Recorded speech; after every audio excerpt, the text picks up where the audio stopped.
strong.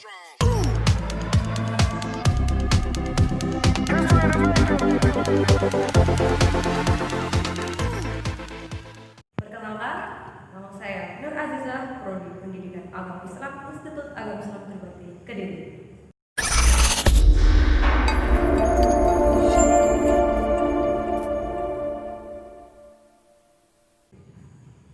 Assalamualaikum warahmatullahi wabarakatuh.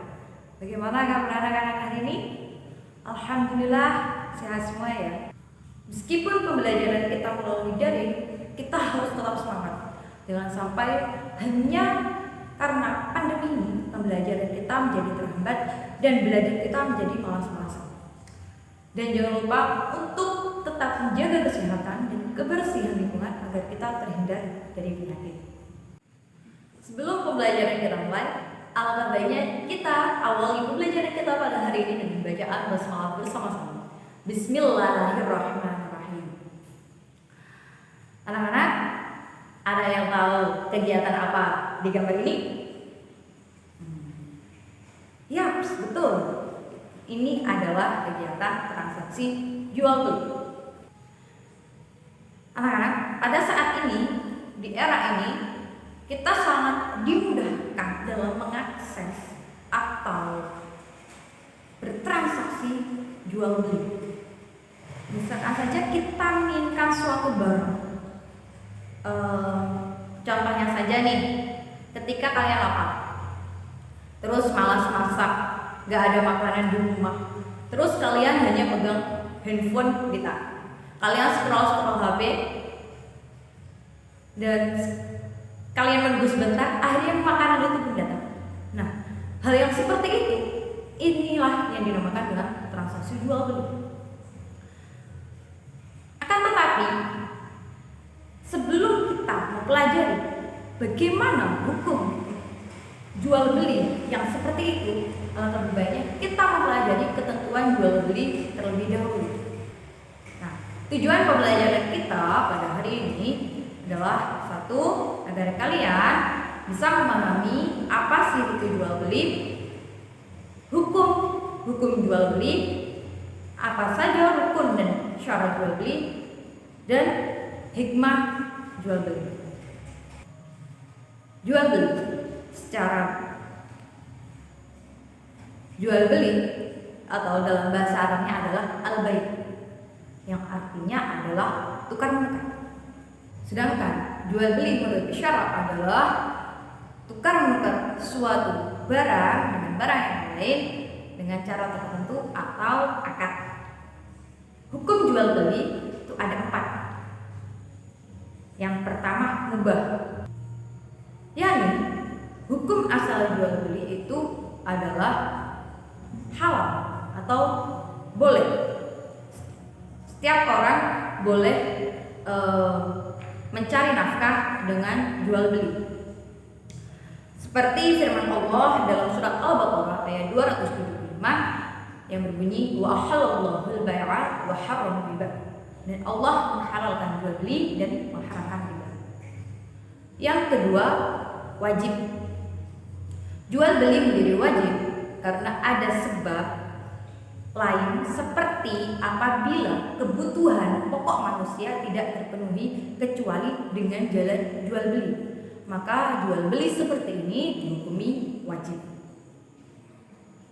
Misalnya menjual barang untuk membayar utang saat jatuh tempo atau membeli obat untuk anaknya yang sakit. Yang ketiga, sunnah. Seperti jual beli kepada sahabat atau famili yang dikasihi dan kepada orang yang sangat memerlukan barang itu. Yang keempat, haram, yaitu jual beli untuk tujuan buruk. Misalnya saja menjual barang untuk maksiat, jual beli untuk menyakiti hati orang lain, jual beli untuk merusak harga pasar dan lain sebagainya. Syarat sah jual beli.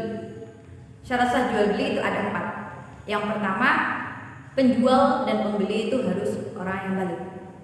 Nah, Bagaimana ketika yang membeli itu anak kecil? Nah, jual beli yang seperti itu diperbolehkan selama anak itu sudah tamyiz dan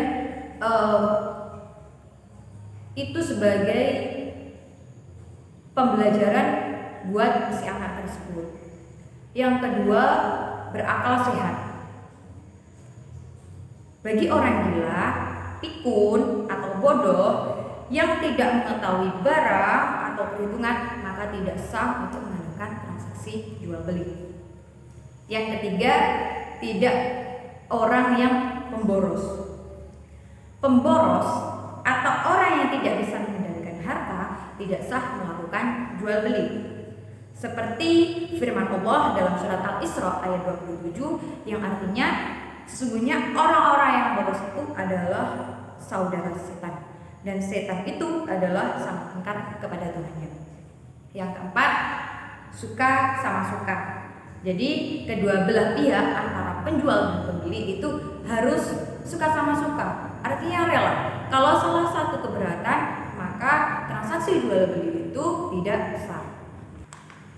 Selanjutnya, syarat sah barang yang diperjualbelikan itu ada 4. Yang pertama, barangnya harus suci. Kalau barangnya itu tidak suci atau kotor, maka transaksi jual beli itu tidak sah. Yang kedua, bermanfaat. Yang ketiga, barang itu milik sendiri. Yang keempat, jelas barang yang diperjualbelikan itu dapat diketahui penjual maupun pembeli. Yang selanjutnya, rukun jual beli. Rukun jual beli itu ada 5. Yang pertama, ada penjual. Jelas pasti kalau tidak ada penjual, apa yang mau diperjualbelikan. Yang kedua, ada pembeli. Pasti pembeli harus ada. Kalau tidak ada pembeli, ya siapa yang membeli barang itu? Yang ketiga, barang yang diperjualbelikan. Yang keempat, alat pembayaran. Yang kelima adalah ijab qabul. Nah, ijab qabul sendiri itu jadi kesepakatan antara penjual dan pembeli. Sekarang kita akan membahas tentang bentuk-bentuk jual beli. Yang pertama adalah jual beli terlarang karena kurang syarat dan rukunnya. Yang termasuk jual beli terlarang ini yaitu jual beli sistem ijon. Maksudnya sistem ijon itu adalah jual beli buah atau tanaman yang belum pantas untuk dipanen. Seperti buah-buahan yang masih muda atau tanaman yang belum berbuah.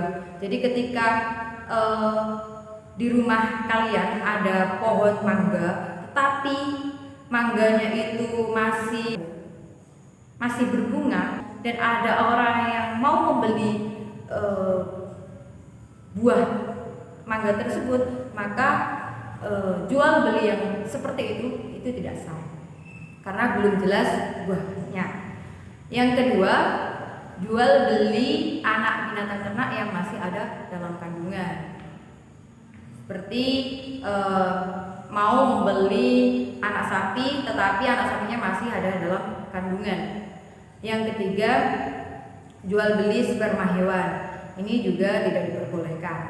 Yang keempat, jual beli barang yang belum dimiliki. Selanjutnya, pembagian jual beli selanjutnya yaitu adalah jual beli sah tapi terlarang. Nah, macam-macam jual beli sah tetapi terlarang dalam Islam antara lain yaitu jual beli yang dilakukan pada waktu sholat Jumat. Nah, jual beli pada waktu sholat Jumat itu dilarang karena menyebabkan seseorang lalai menunaikan kewajiban sholat Jumat. Yang kedua, jual beli dengan cara untuk menimbun barang. Nah, jual beli yang dimaksudkan dengan menimbun barang pada saat masyarakat membutuhkan, seperti menimbun popok, sembako, bensin dan sebagainya. Hal tersebut dilarang karena akan mengganggu ketertiban umum. Yang ketiga, menghambat penjual agar tidak sampai ke pasar sehingga penjual tidak tahu harga pasar yang sesungguhnya. Yang keempat, membeli atau menjual barang yang masih dalam tawaran orang lain.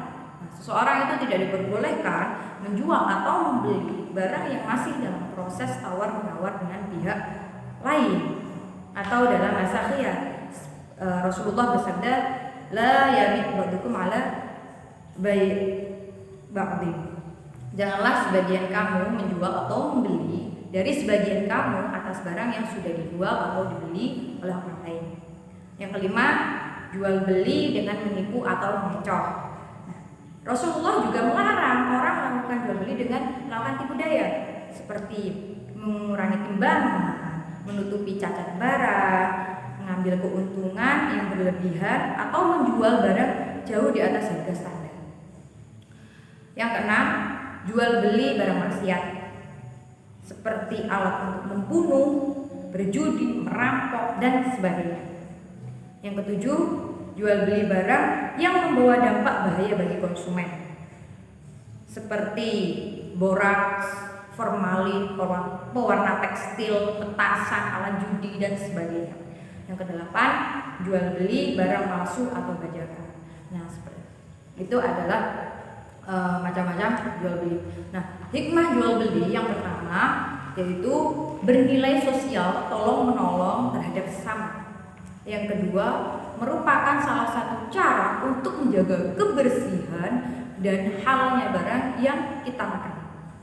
Yang ketiga, jual beli merupakan cara memberantas kemalasan, pengangguran, dan rangkaian. Nah, itu tadi penjelasan materi tentang jual beli. Untuk selanjutnya, Ibu memberi tugas kepada kalian untuk membuat video tentang penjelasan cara jual beli yang ada di sekitar kalian dengan baik. Misalkan saja seperti di toko, di swalayan, di pasar. Dan perhatikan perbedaan yang ada dalam transaksi tersebut. Nanti videonya bisa kalian kirim ke Ibu.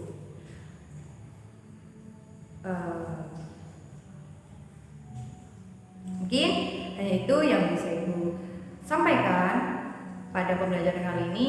Jangan lupa untuk tetap menjaga kesehatan dan kebersihan agar kita terhindar dari penyakit. Kita akhiri pembelajaran kita pada hari ini dengan bacaan hamdalah bersama-sama. Alhamdulillahirabbil alamin. Assalamualaikum warahmatullahi wabarakatuh.